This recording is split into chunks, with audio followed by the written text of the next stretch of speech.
Hello there, and I thought I would just share with everyone out there. I'm about to record acoustic bass. It's a Fender Kingman acoustic bass, and I thought I'd just share the setup with everybody like I did with my guitar stereo amp recording setup.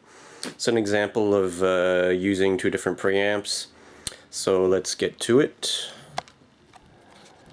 So here we have the Fender acoustic bass, and it's plugged into a pedal I showed you before on my stereo guitar video, but it's best for bass.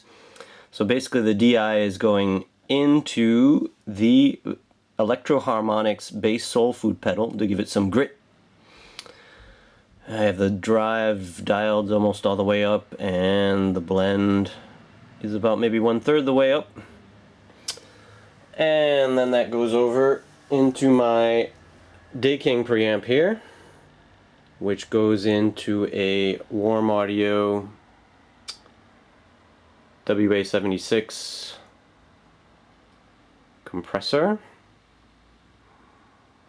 And then on the other hand, I'm going to be standing here in front of the RE20 with the acoustic bass when I'm recording, and I'm going to be putting that right in front of the sound hole so I get as much bass as possible out of this acoustic bass.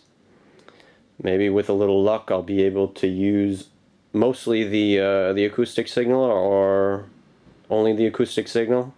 Depends on how the track turns out in the end, but I'm recording the DI just in case I'm not getting the bass I want or the sound I want with the mic, depending on which instruments I add to the mix in the end.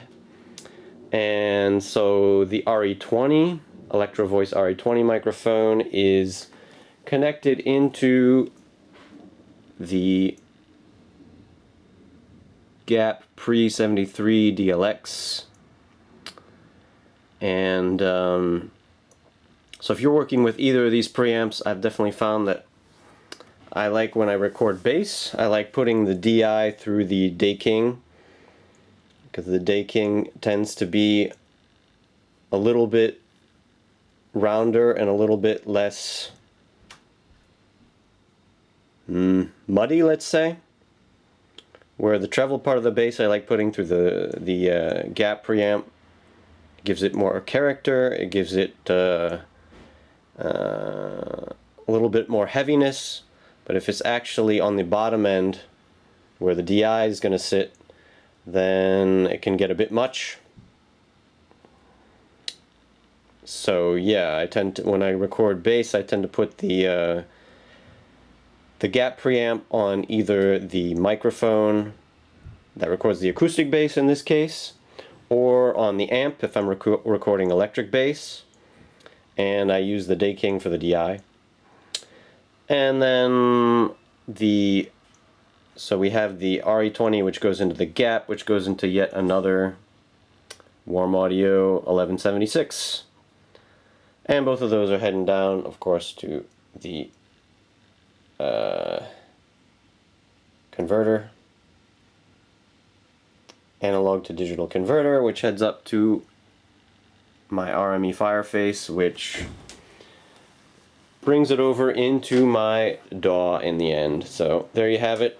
Another recording setup for you guys, just in case you're interested in what I've found. What's a recording setup that I like with the equipment that I have.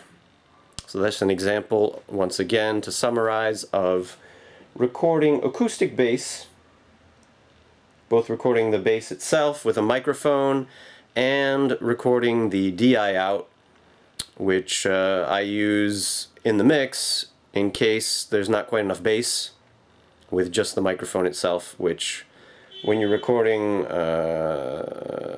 bass is almost always the case. I almost always use at least a little bit of DI to get a little more bass in there. But who knows? Sometimes on an acoustic mix, I want it to sound very natural.